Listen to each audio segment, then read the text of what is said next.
and upgrade our live events since typically the audio is horrible. But thanks for being here. This is going to be great as we talk about horrible human tragedies. I'm sorry, I'm new at this. Yeah.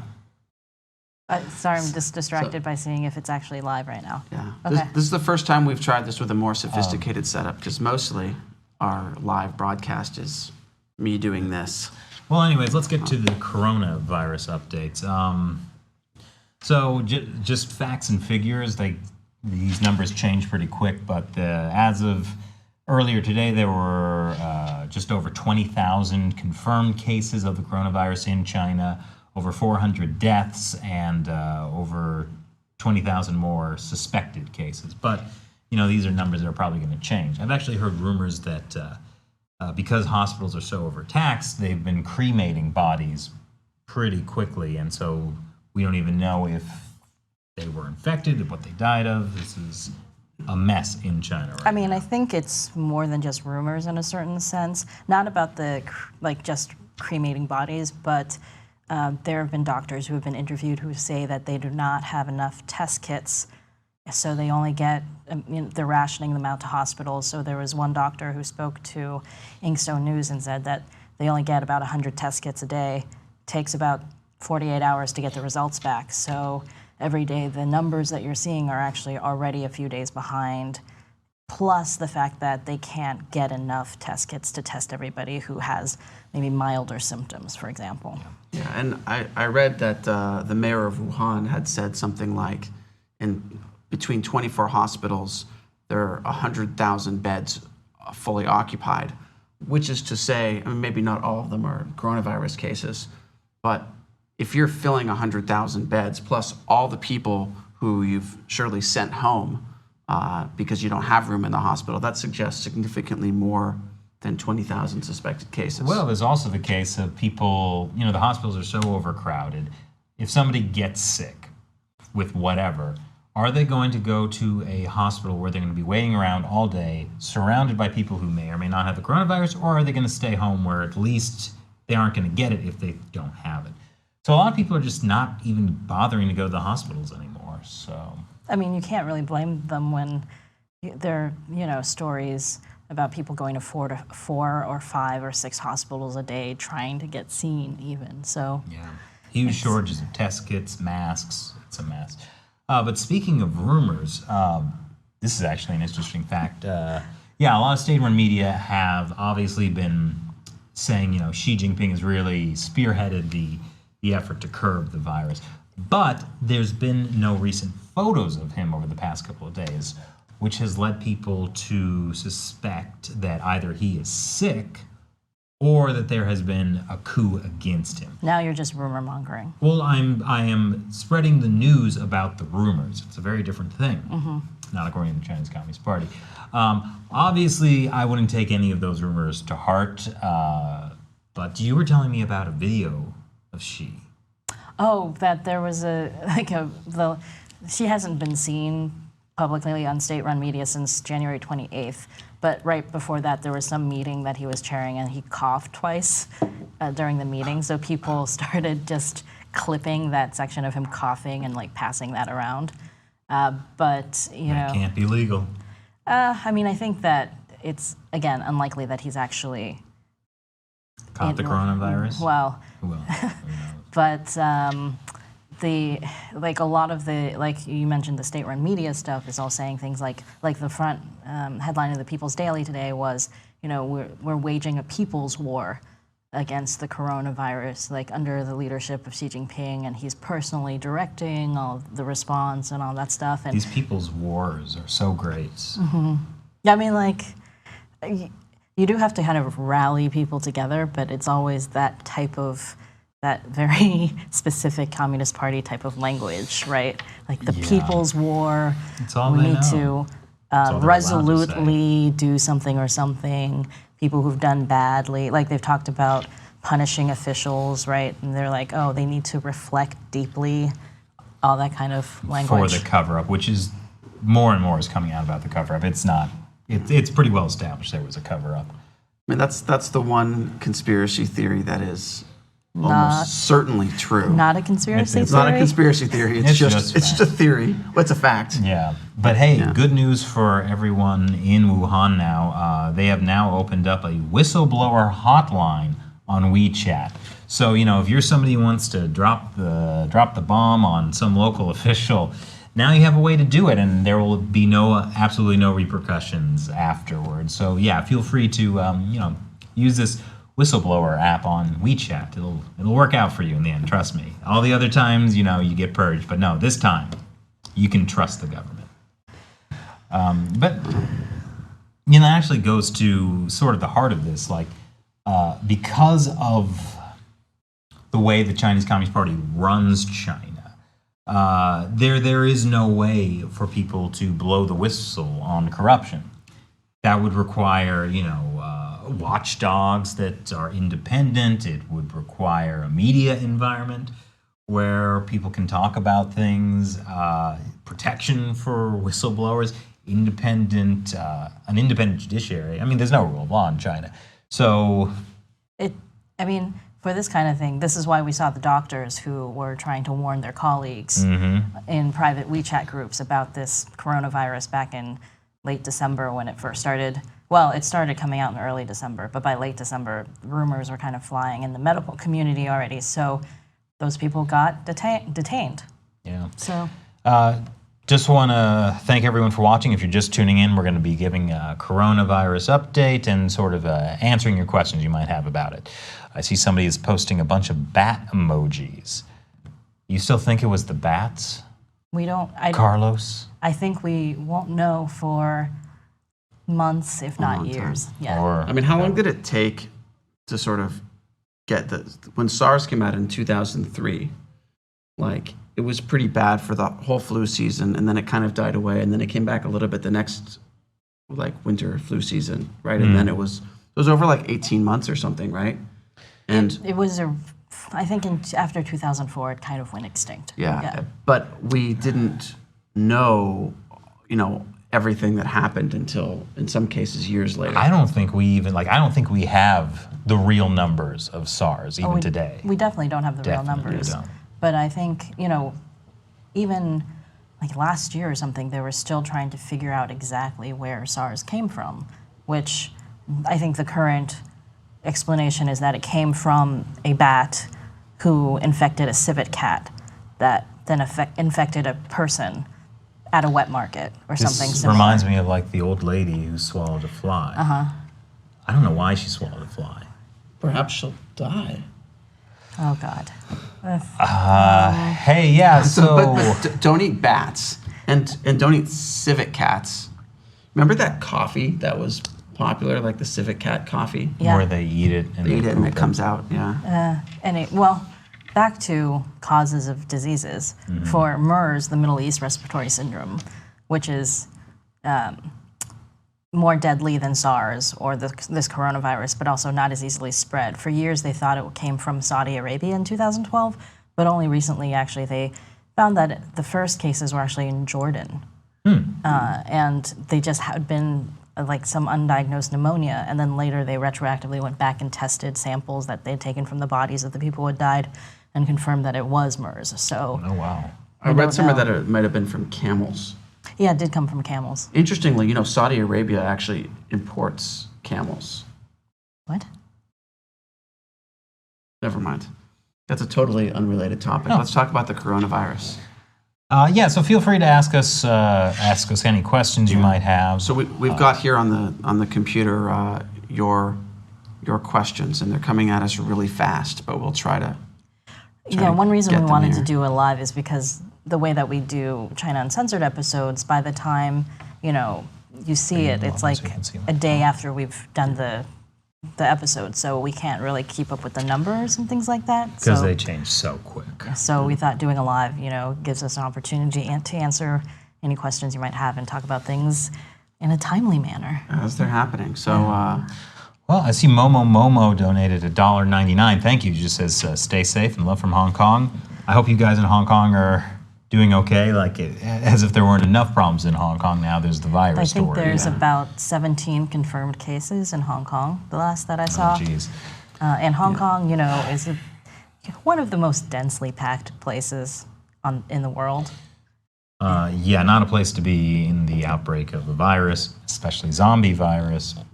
Prepare. Yeah. But Hong Kong has had an issue because a lot of people there want to close off the borders with mainland China. And it's They've closed some of the borders. all but 2 of the borders.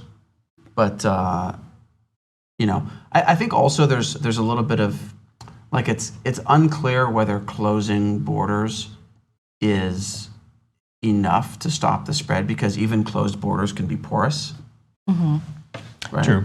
I mean, like if you look at, say, the United States, because now the U.S. government has closed off visits from Chinese nationals, with a few exceptions. Actually, it's any foreign nationals who have been in China. Who've been in China in the last 15 unless days. you're the immediate family member of a U.S. citizen or permanent resident. Right. Yeah. So, but that's a start, right? But it's still porous enough. Well, didn't Carrie Lam, the Hong Kong chief executive, say they can't do that because it's racist or something like that? It would be discriminatory towards mainland Chinese.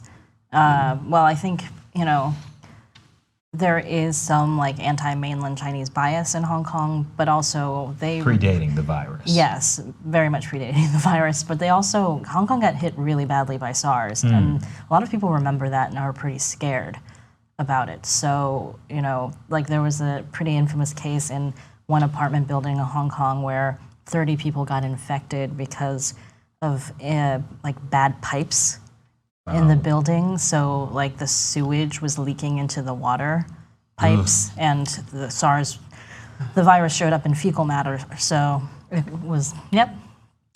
Not good. All right, let's some people are donating, so I want to make sure we get to them. Uncle Ruckus, no relation, donated $5. I don't think that's not really a relevant thank question. you. Thank you. Yeah. Jude Evans donated $5 Canadian, says, love you guys, thank you. The Thinker, another $5, says, thanks for keeping us all up to date. And Parsectinol donated $5, said, how has the threat of the coronavirus affected the protest movement in Hong Kong? That's an interesting question. I mean, obviously people fortunately all of them were wearing masks, but they're a little more reluctant to come out onto the streets and get into big public gatherings when there is potentially deadly disease spread. There have been protests also against the way the Hong Kong government is handling the whole coronavirus issue.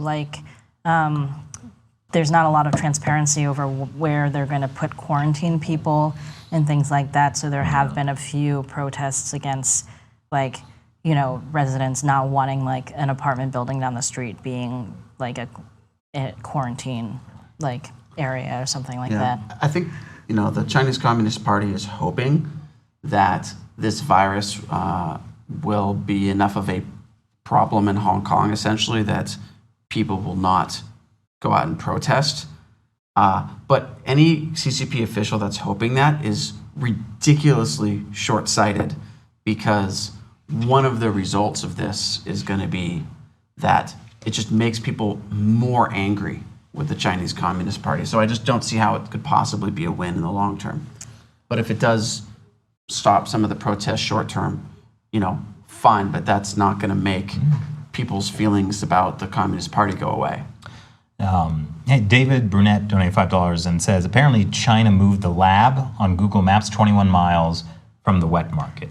I haven't heard that. That sounds interesting, but there was basically this biolab in Wuhan that some people say was the real source of the virus. So that's very interesting if that happened. I don't know that China can determine Google Maps. I think there's also some confusion because there are two different labs. Right. One is the Wuhan Institute of Virology, and the other one is closer to the wet market, and the other lab, which is the grade 4 contamination, or I forget what it's called exactly. The higher security one with them, which is further away. So there also might be some confusion as to which lab people are talking about. Yeah.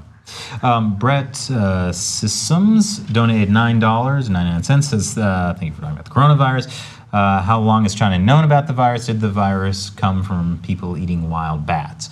So currently people think it was from bats. bats from people eating bats in this wet market well, I or don't other know, wild animals? Not eating bats because there were no bats being sold at the wet market, but possibly an infection from a bat that infected another wild animal that was in the wild. Some the wet DNA market. test says it's like very similar, 80, 90%. 96% similar to bat coronavirus.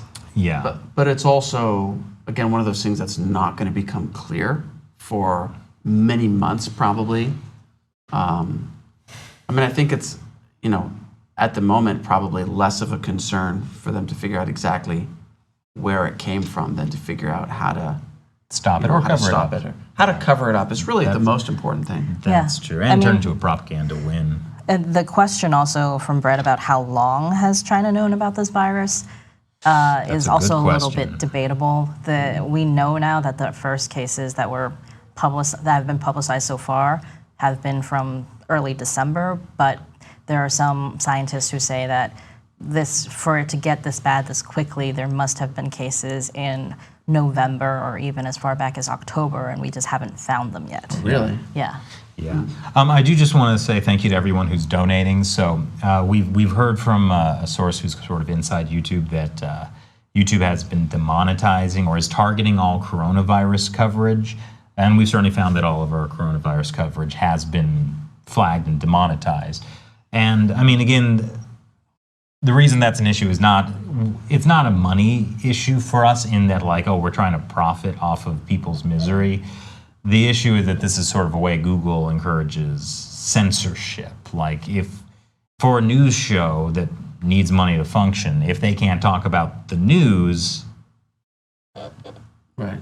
then there you go. Yeah. I mean, fortunately, after YouTube began its demonetization campaign in 2017, we started getting most of our revenue through direct viewer support. So that's Patreon and also You nice the people Super donate Chat, right which now. so thank you so much. And it does allow us to, whenever YouTube is like, we're not going to allow you to monetize this, we're just like, well, you know what? We're going to cover it anyway. Yeah. So thank you to We're you losing guys. some of these. Yeah, this is Those happening. great questions.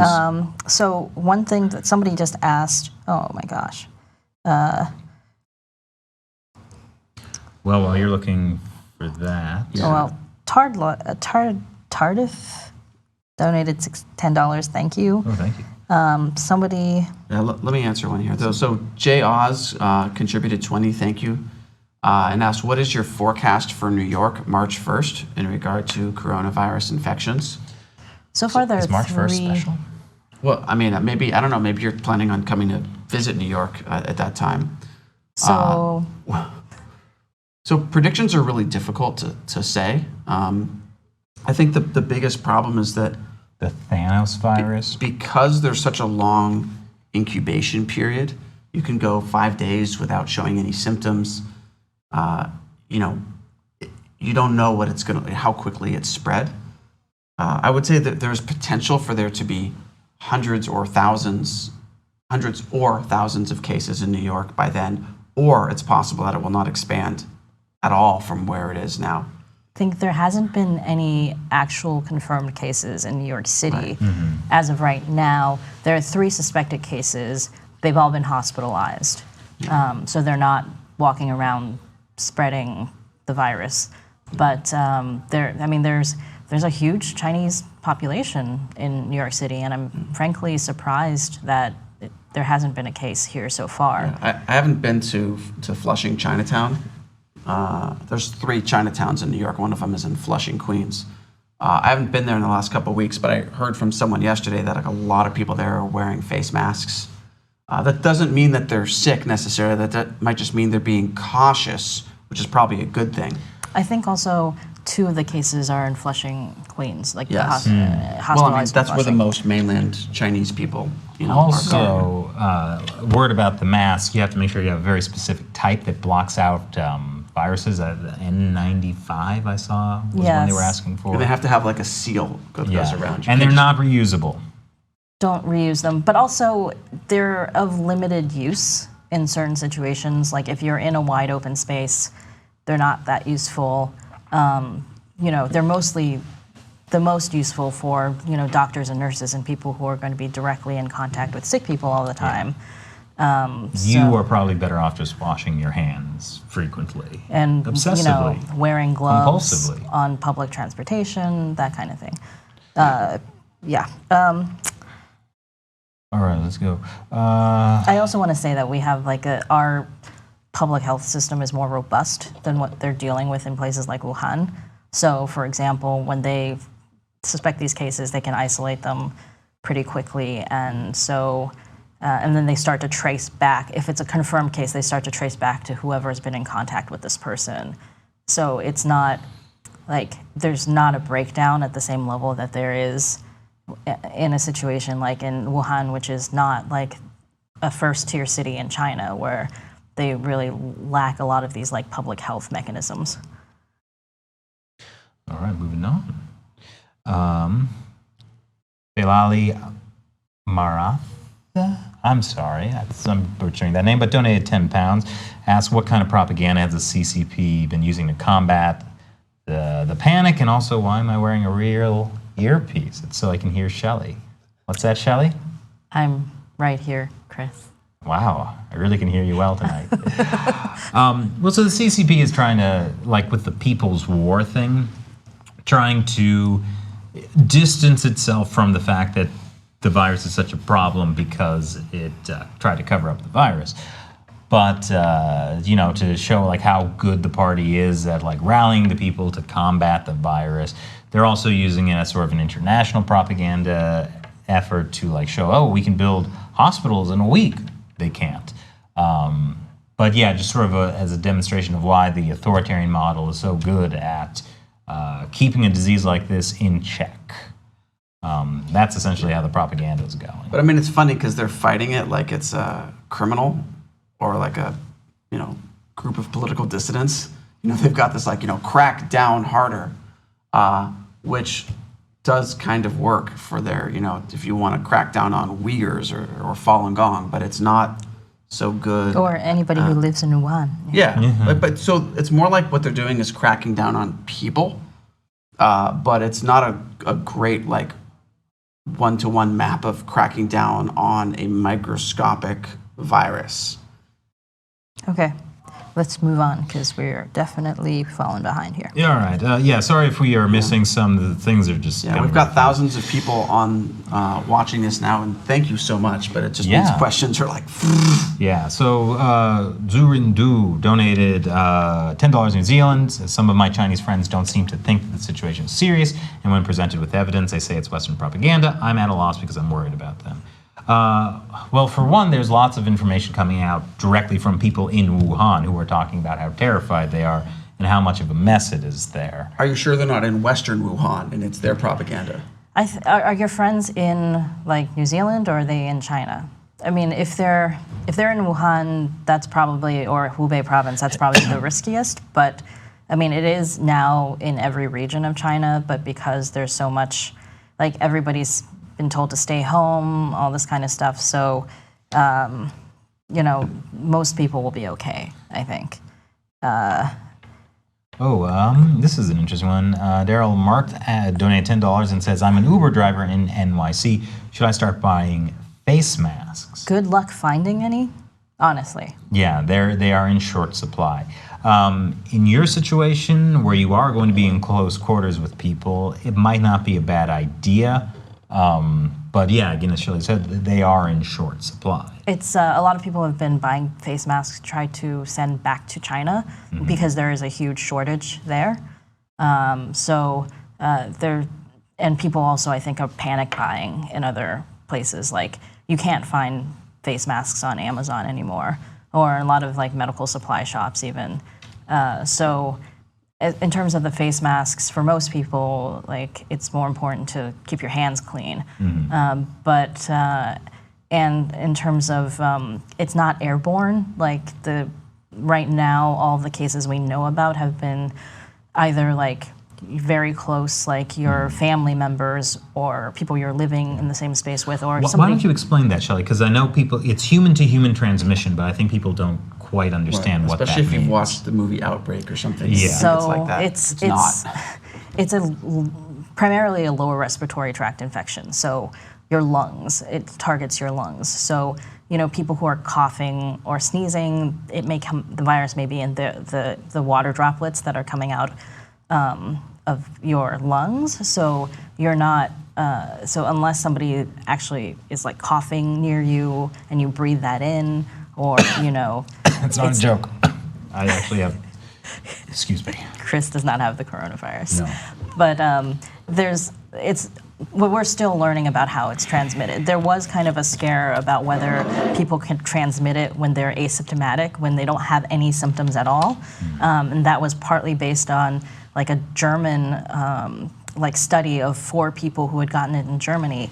And they thought the initial person who came from Shanghai had been asymptomatic when she was in Germany and spread it to 3 other people. But it turned out that she actually was sick. She had had a fever and stuff like that. They just didn't know that at the time they published their paper. So there hasn't been conclusive proof that people can spread it when they don't have symptoms. So, the problem is that there's so much uncertainty. That's why there's a lot of this anxiety over it, right? Yeah. Right. Real quick, Jay has just donated another $20, so thank you for that. Did you have something to add, Matt? No, go ahead. All right. Brett Sessoms donated another $19.99, thank you, and now asks, what are the chances of the Chinese military using this virus in their biological weapons program? Also, have you guys thought about going to South Korea and asking people about it? There are 16 cases of the virus in South Korea. Wow, it's gone up. Well, I know Chinese military personnel have talked about biological weapons in the past. So China, the People's Liberation Army definitely has some kind of biological weapons program. I don't know what they're researching, but I'm sure different types of coronaviruses are something that are being researched. They're not a great bioweapon, though. Because it's indiscriminate? It's indiscriminate. Also, it's not that deadly. Like, it's right now, again, we may not have the full picture, but from the numbers coming out of China right now, it looks like the mortality rate is somewhere between like 2 and 3%. So that's not very effective if you really want to. Are you saying that PLA should try harder? I'm saying that like there are other probably biological agents that would make more of an immediate impact. Probably. But I mean, I've definitely heard that conspiracy theory that this is like a biological weapon released. I think that even if it were developed as a bioweapon, which again, there's no evidence that it was, but even if so, it probably wasn't just released on purpose to infect people in Wuhan. There doesn't seem to be any strategic value in this. I mean, there are also the ones that it's a biological weapon from the U.S. and it's a biological weapon that accidentally got released. Right. I mean, I think the accidentally released from a lab is a fairly likely possibility. Again, we don't know, and I think we may not know for a long time, if at all. But never underestimate the power of human incompetence. There are cases of SARS escaping Beijing biolabs. Not the SARS that caused the outbreak in 2003, but it's hard later to when keep.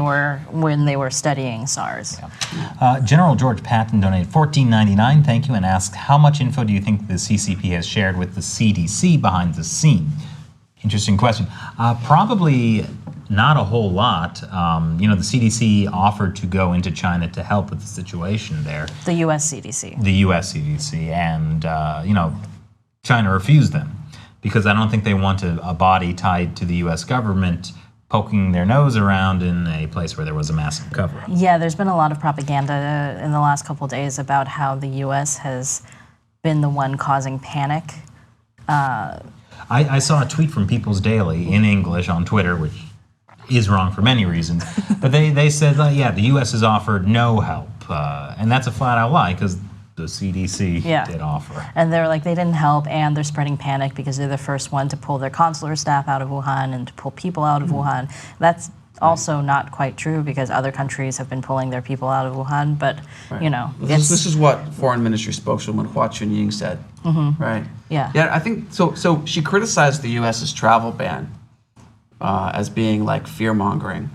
And I think what's interesting about that is, like, if the U.S.'s travel ban effectively stops the spread of coronavirus in the U.S., we'll never know for sure whether it worked, Right. because you can't prove like a negative. On the other hand, if the virus spreads in the U.S. anyway, then Hua Chunying is also right. So she kind of wins politically either way with a statement like that. I mean, it's not her statement. She's towing the line here. She's throwing accusations at the United States, which is always the politically correct thing to do, Shelley. Yeah, I mean, you got to blame somebody. It's, yeah, hopefully an external agent. Yeah, in terms of anyway. All right. Well, in that case, Gary Hitt donated $20. Thank you.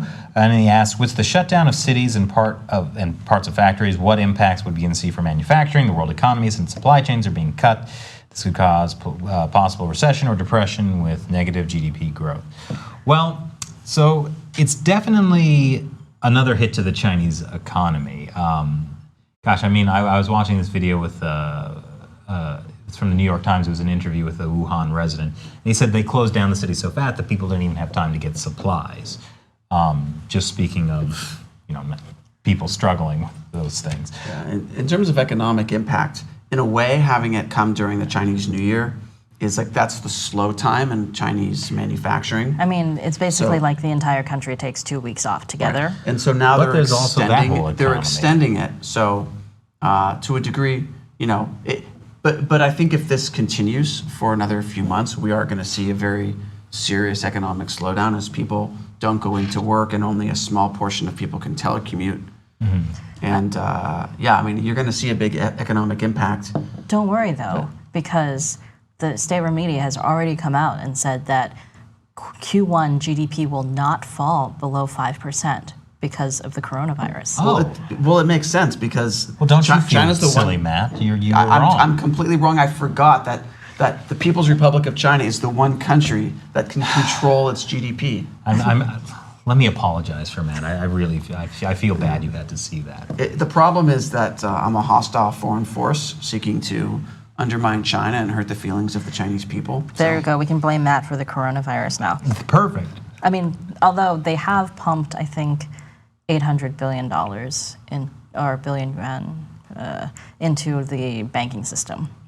So It's worked in the past. Yeah, that kind of stimulus always provides a perfect long-term solution. Yeah. All right. Oh, man, actual earpieces are very difficult to deal with. Jerome Gadzinski donated $5 and said, what is the chance it is targeted to bring... I'm sorry, I don't understand the question, but thank you for the $5. 400 billion yuan. That's it. Somebody donated 400 billion yuan? No, that's me With fact-checking Xi Jinping? myself. That's me fact-checking myself. Wonderful.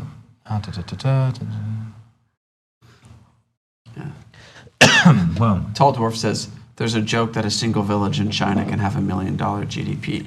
it's... Yes. Is that a joke or is it just the truth? It's funny because it's true, Chris. I see. So let's see. What else do we have to say about the China coronavirus? Again, after this live is over, this will be up online so you can watch it, anytime you want with your friends and family. I recommend watching it at least 5 times to really get the most out of it, as I recommend for most of our videos. My phone is going down, but... Okay, Matthew Brown donated $10. Thank you. And says, what effects do you think the virus will have on the Hong Kong protests? Well, we kind of talked about that earlier, but if you're just joining us, on the one hand, they are slowing down. You're not going to really see the mass protests that you saw where like 2 million people come out on the streets because people are nervous. But Shelley was mentioning there have been protests that have still happened. But in general, I think the main thing is just people are going to be more upset at the Chinese Communist Party for, their iron-fisted rule. I mean, they're already more upset at the Hong Kong government for not closing the borders all the way. Yep. I mean, there are hospital workers who are going on strike because they said they'll go on strike until they close the borders. Yeah. But the Hong Kong government doesn't have the power to do that, which is the whole core of the protests to begin with. Tanner Wilson asked, depending on how long the coronavirus takes place, do you think there's a chance that Xi Jinping may have to resign as the head of the CCP? That's interesting. Xi's position is definitely not as stable as some people think. He does need to be worried. Basically, since he sees so much power within the Communist Party as kind of being the head of everything, anything bad that happens, he does run the risk of getting blamed for it. I mean, with great power, Chris. I don't think it's likely that he would resign, though. That's probably He true. doesn't really strike me as the type that who would resign. Yeah, no, in this particular case with the coronavirus, if anything happens, the blame's going to be laid on local officials in Wuhan. The central government will have their hands wiped clean of it, and especially Xi Jinping will just hobble along, ruling the most authoritarian government in the world. I mean, on one hand, because the propaganda has been that Xi Jinping is leading the efforts, et cetera, et cetera, et cetera, I think it shows that they think this is controllable up to a certain point. Like, they think that they can defeat it, the coronavirus in the People's War or whatever People's Daily was saying. But also, Xi Jinping has not been publicly coming out and taking, responsibility. Like, who went to Wuhan? It was not Xi Jinping, it was Li Keqiang, the premier. He and Xi Jinping don't get along. But, so it's... That's a shame. Yeah, everybody has those coworkers, right? No, that's right. But the whole thing about who gets the blame, like Chris said, it will eventually be the local level of officials. And that's the way the system is kind of set up. Yeah. Sora no Kiseke donated $5 and asked, how bad do you think this actually is? There are whistleblowers that are showing videos of people dying on the streets and bodies being hidden. Internationally, it does not seem like a disaster. Inside of China, particularly Wuhan, it's really hard to say. There's definitely a lot of troubling signs coming out of there. As you said, there are videos that are pretty horrific. So I mean, in a lot of these cases, there are videos of people lying in the street, but we don't know what they died of. Yeah, I mean, there's just no way to confirm a lot of this stuff. There also have been people who have gone to the hospitals and tried to count the body bags coming out of the hospitals, or tried to go to the morgues and count how many, vans drive in and out. Like, a lot of people want to know this. Yeah, I mean, the most sensational videos tend to be the ones that get shared, and then it's easy to extrapolate, oh, well, this is happening everywhere, when it's not necessarily. And what you would do, like if this was spreading in the US, is you just go look at the data and analyze the data. But the thing is, as we pointed out, you cannot trust the data coming from Chinese officials because they covered it up for so long, and there's lots of ways that they're not even tracking the data, such as by not testing people or by rejecting them from hospitals. I think a lot of that is not necessarily on purpose. There seems to be an actual shortage of test kits and stuff like that. But I mean, but it's also kind of a result of like a really bad healthcare system. And, if it doesn't matter why you can't get good data. The fact is you can't get good data. So now you have videos spreading online and people are scared by that. Yeah, and right now, actually, I have to give kudos to a lot of Chinese language media in China, both like private media and there are some state-run media they've all been kind of going at this coronavirus thing, and there's like a brief period of like openness that's happened in the last couple of weeks, like after January 20th, when it was okay to talk about this suddenly. Like, a lot of media sent reporters to Wuhan, and once they go in, they can't get back out. And they're really trying to get numbers and interviewing people whose relatives had been, rejected from hospitals or had died with pneumonia but never been tested, so they don't count in the official numbers, all this stuff. But now it seems like that brief period of openness is about to come to an end, because as has happened in the past. Yes. So too much openness. There are reports now, I think I saw a Radio Free Asia report, that the propaganda departments are now going and telling these media that they have to review their coverage, and they're not allowed to do things anymore, like go report on, interview people whose family members have died under mysterious circumstances where they probably had the pneumonia, but they weren't officially counted, that kind of And stuff. quickly cremated. Yeah, so, I mean, there's been a brief period where, like, people are seeing this stuff, and now it's probably going to get shut down again. Yeah. Jason Walker donated $20 and says, I love China Uncensored. Would Chris feel comfortable traveling in the mainland? Would he be prohibited or noticed by authorities? I've been to Shanghai once 10 years ago and loved the experience.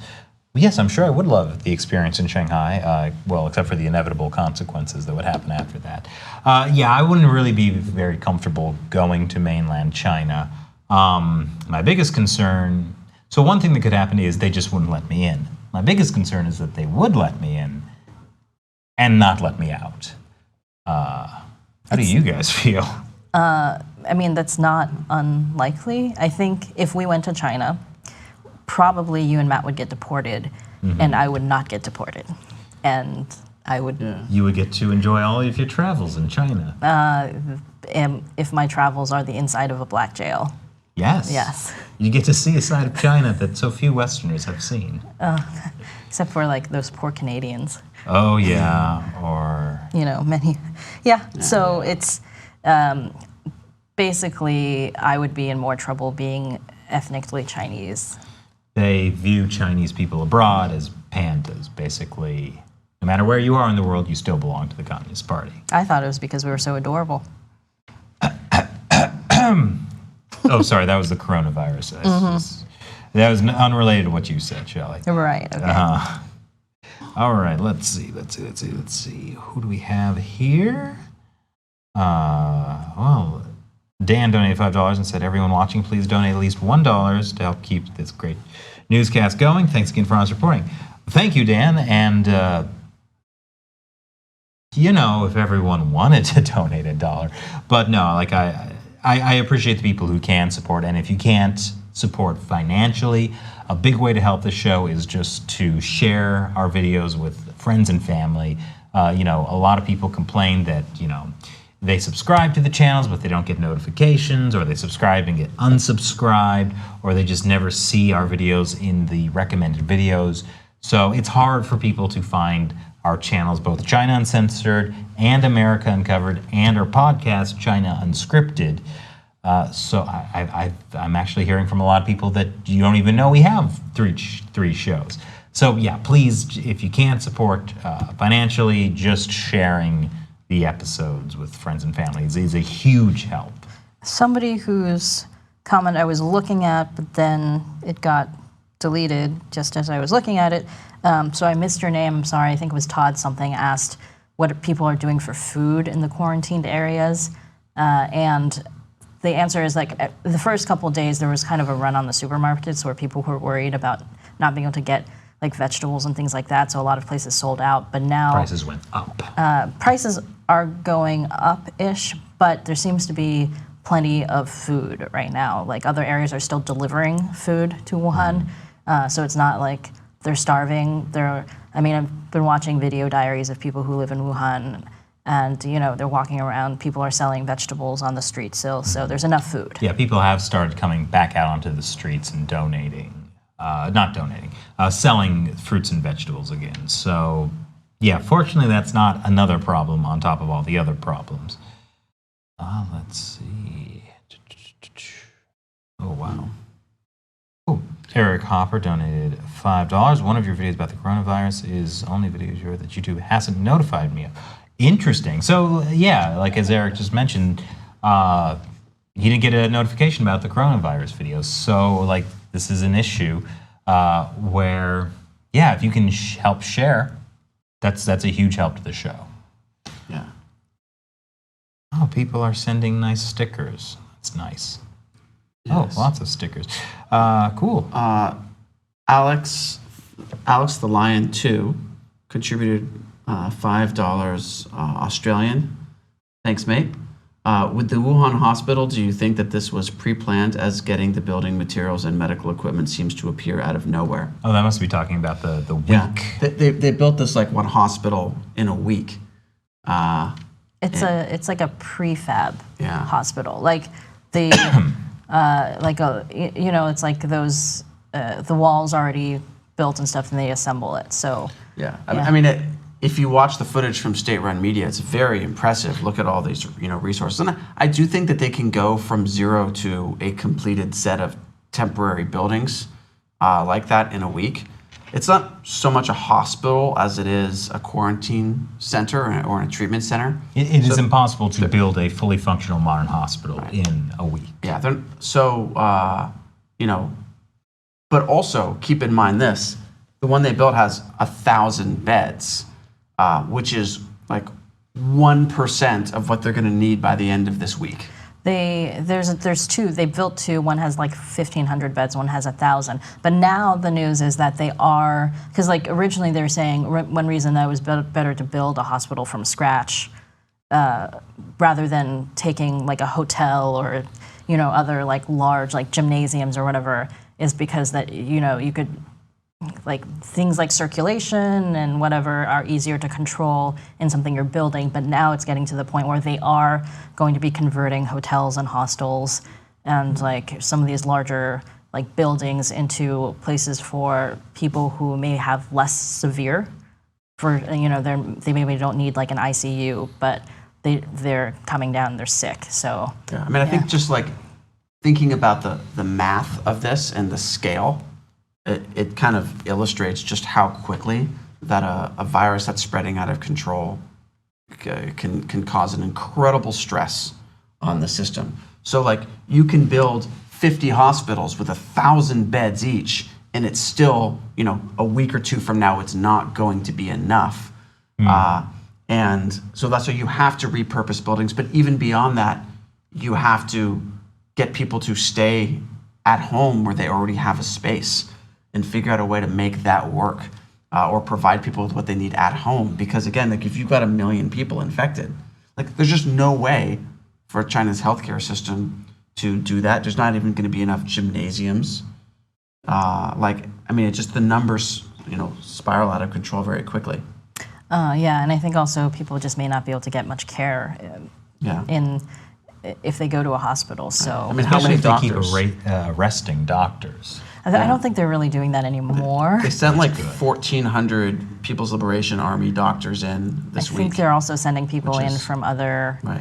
area, like medical professionals from other areas of China into Hubei province too. Another thing I want to say is Wuhan is the city that this started in, but so that's where a lot of this is focused. But there's also like kind of more rural areas, like smaller cities around Wuhan, and they're probably suffering even harder because they won't have even the resources that the city has. So we don't know how bad it is in like the more rural areas. It is going to disproportionately affect the poor in China. And there's still a lot of poor people in China. Yeah. Will donated £5 and says, love the show, thank you. What are your thoughts on the increase of Chinese influence in organizations such as the UN? That's definitely a huge problem. China is having more and more influence in the UN. And so here's a good example of how this plays into the coronavirus thing. So the World Health Organization it's a UN-related organization. Right. And so, China denied the US's CDC access to help with the virus, but they allowed the World Health Organization in. The World Health Organization, since it's a UN body, does not recognize, for example, Taiwan as a country. And so, what was the thing that just came out about it? They refuse to give Taiwan like observer status or anything, so they won't share the medical data with Taiwan. So, like with this outbreak going on, Taiwan just doesn't get any help from the World Health Organization. So this is an example of how China's influence in the UN is also possibly helping contagious diseases spread. I mean, outside of that, there's a lot of corruption in the UN from China buying influence and things like that. Mm-hmm. There's even, I'm reading a case about a whistleblower who tried to blow the whistle on the fact that the UN human rights body was sharing the names of like dissidents with China. And this was a number of years ago, and they tried to blow the whistle, but it got suppressed. And then, so she's like now like, I don't think it's a lawsuit with the UN human rights body. Well, China sits on the UN human rights body, which is not super great. And weren't you telling me the other day that China might get on like the intellectual property? Oh yeah, they're looking to be. There's currently like a 4-person committee that's in charge of intellectual property globally. I mean, not so. I mean, sovereign nations are still in charge of it, but this UN body kind of oversees some of these international cases. And the Chinese guy is looking to be the head of the organization after the next change, which could be early this year. So again, like with the People's Republic of China, I would say infiltrating is a fair word. Infiltrating all of these United Nations bodies, it creates this corrupt system within the UN that makes it very hard for other countries to deal with it because Would you say that China is infiltrating is a good word, but what about maybe infecting this international body? Too soon. oh, it is too soon. It's a disease. Communism is a disease. Mafia Warbone. I have seen people making jokes about that. Yeah. Mafia Warbone donated to something and asked about the avian flu, bird flu. Yes, there also has been a bird flu outbreak in China.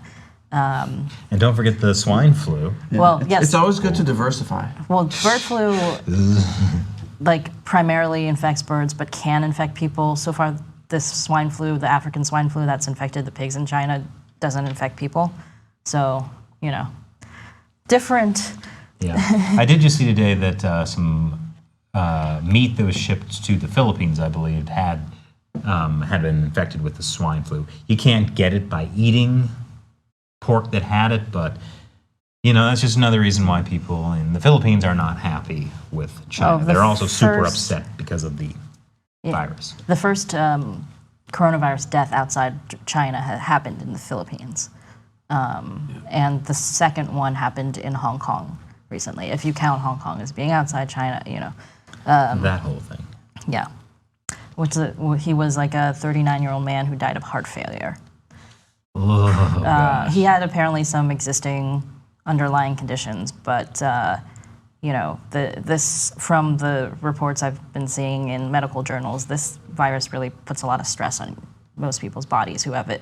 Like about 15 to 20% of people need to be hospitalized for it, and people who are in intensive care, it really it does a number on you. So. Just a heads up, we're probably going to be wrapping up this broadcast in about 5 or so minutes. So any more last-minute questions you guys have, send us our way. Eduardo Garcia donated $10. Does not ask a question, but thank you for that $10. And let's see. Matthew Brown donated $5 and says, I've heard people say this might be China's Chernobyl moment.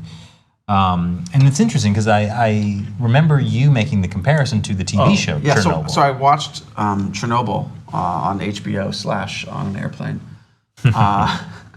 And what was really interesting about Chernobyl is like the first thing that happens when there's this nuclear reactor explosion is the Soviet officials try to cover it up. And then the layer above them tries to cover it up. And then they try to figure out who to blame. One guy hands the official a list of, here are the people that can be held responsible. Right? And it's like the perfect, illustration of what happens in any communist country.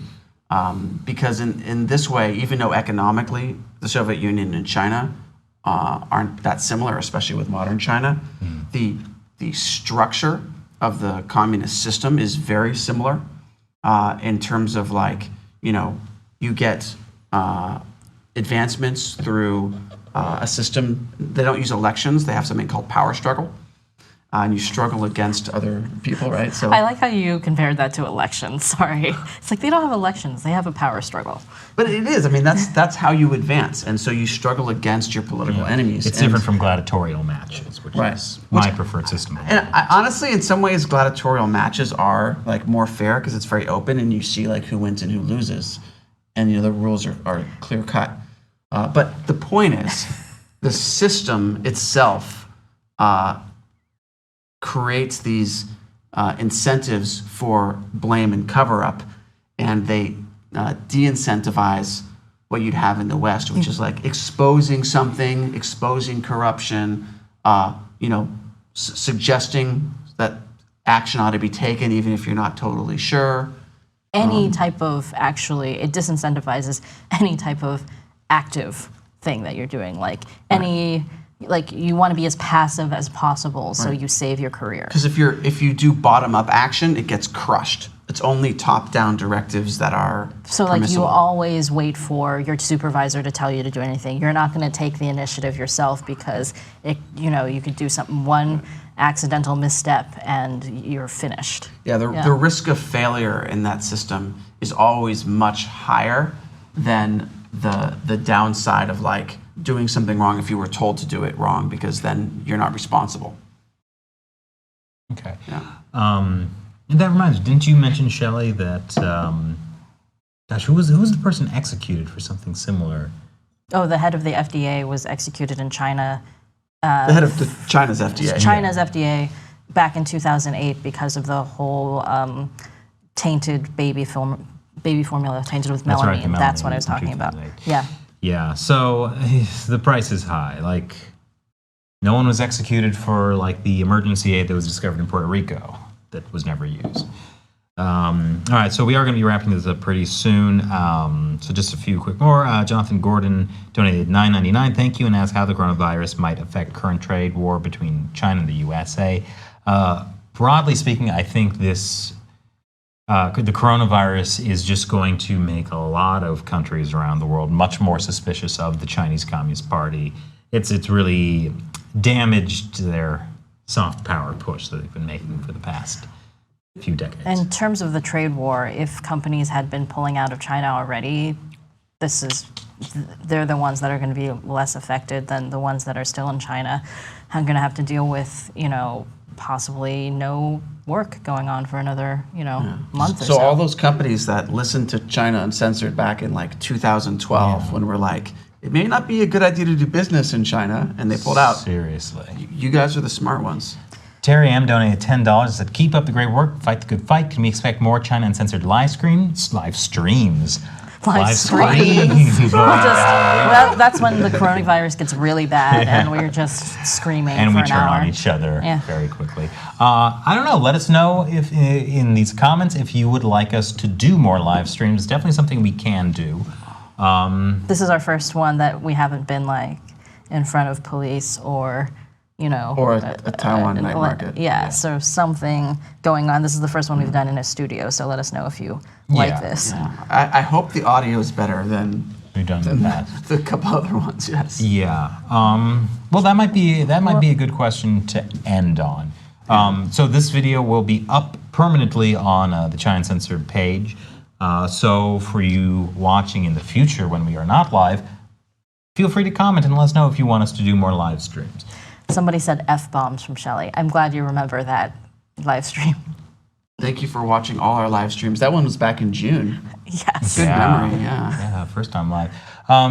So, big thank you for all of you who joined in for the live and everyone who contributed on Super Chat. That's super helpful since, as I said, YouTube is demonetizing all of our coronavirus coverage. And if we missed your question, we're really sorry. We'll try to get faster. Yeah. We have had improve. Literally over 1,000 questions. So yes. It's been, And again, if you can contribute financially, just help us share these videos from China Uncensored, American Covered, and our China Unscripted podcast. We've done a few podcasts about the virus as well. Share those. That's a huge help. And keep watching your hands. Yes. And if you're into it, thoughts and prayers for the people of China, because could be very bad there right now. We won't really know for sure. Yeah. So. Wuhan Jiayo. Wuhan Jiayo. Okay, Wuhan Jiayo. I didn't think I needed to also say it, but you did, because otherwise you'd be left out. Okay. Yeah. Thanks for watching. Once again, I'm Chris Chaplin. I'm Shelley John. And I'm Matt Ganesh. And we'll talk to you next time.